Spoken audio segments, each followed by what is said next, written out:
আমার ধাত্রী হিসেবে ছিলেন উম্মে আইমান এবং আব্দুর রহমান ইবনে আউফের মা আমর বিনতে শিফা। তো যখন আল্লাহ রাসূল সাল্লাল্লাহু আলাইহি ওয়াসাল্লাম দুনিয়াতে আসলেন, হযরত আমেনা তিনি কাঁদতেছিলেন। তাকে জিজ্ঞেস করা হয়েছিল, তোমার পুত্র সন্তান হয়েছে, তুমি কাঁদো কেন?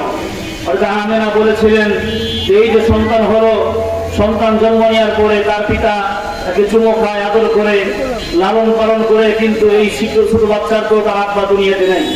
তিনি চোখ থেকে পানি জড়াচ্ছিলেন।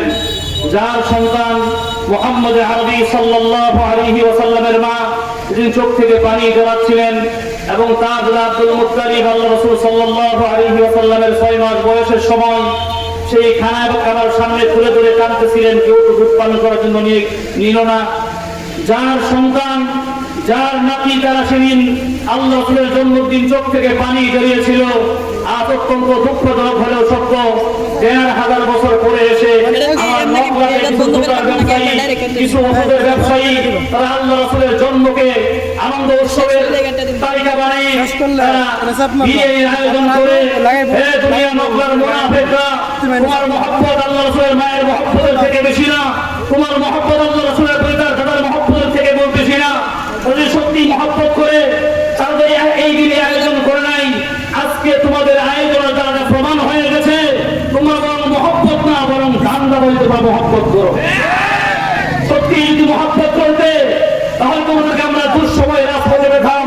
যখন আল্লাহ রাসূলকে বিভিন্ন দেশের মানুষেরা কটূক্তি করলো, ফ্রান্সের ইংল্যান্ডের মেট্রো তার দেশের মানুষরা আল্লাহ রাসূলের কটূক্তি করলো, নকলার রাজপথ যখন কম্পিত হয়ে গেল, সারা বাংলা যখন কম্পিত আল্লাহ রাসূলের শানের পক্ষে, সেই দিন গাদ্দারি মেরে মুনাফিকগুলো, এই বেদাতগুলো হোটেলে বসে চা খেয়েছে, আল্লাহ রাসূলের মহব্বতের রাস্তায় নামতে পারে নাই।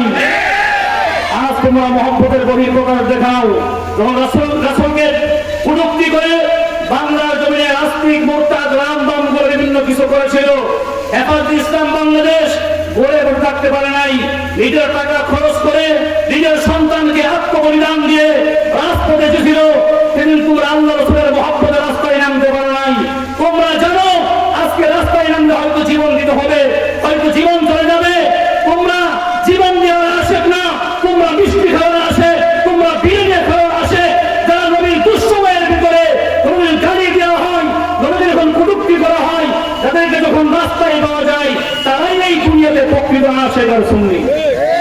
আপনারা বারবার শুনেছেন, আমার পিছনের বক্তারা বারবার বলেছেন আল্লাহ রাসূলের জন্ম এই দিনে হয়েছে কিনা।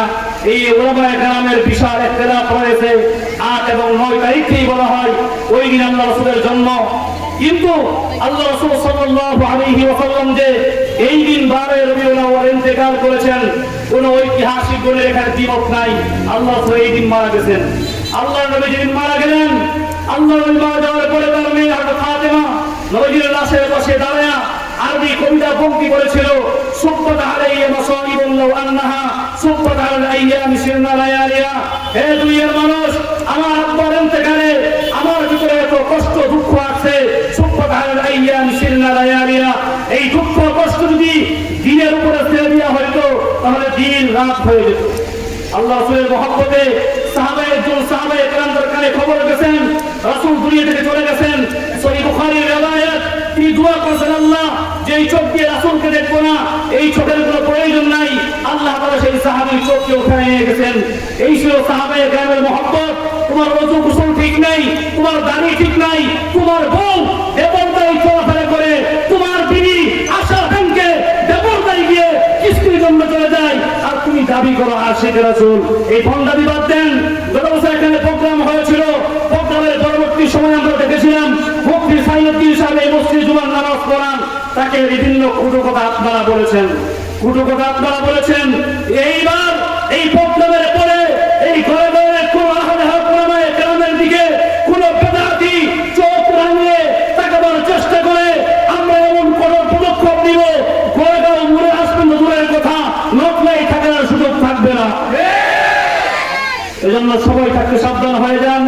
এই জন্য উলামায়ে কেরাম তারা আগেও দিক নির্দেশনা আলোচনা করেছেন, আমার পরেও বিজ্ঞ উলামায়ে কেরাম রয়েছেন, তারা যে দিক নির্দেশনা দিবেন ইনশাআল্লাহ আমরা সেই মাথা হাতে চলার চেষ্টা করব। আল্লাহ পাক রব্বুল আলামিন আজকের এই মহতি মজলিসকে কবুল করুক। আমিন। ওয়া আখিরু দাওয়ানা আলহামদুলিল্লাহি রাব্বিল আলামিন। আসসালামু আলাইকুম ওয়া রাহমাতুল্লাহি ওয়া বারাকাতুহু।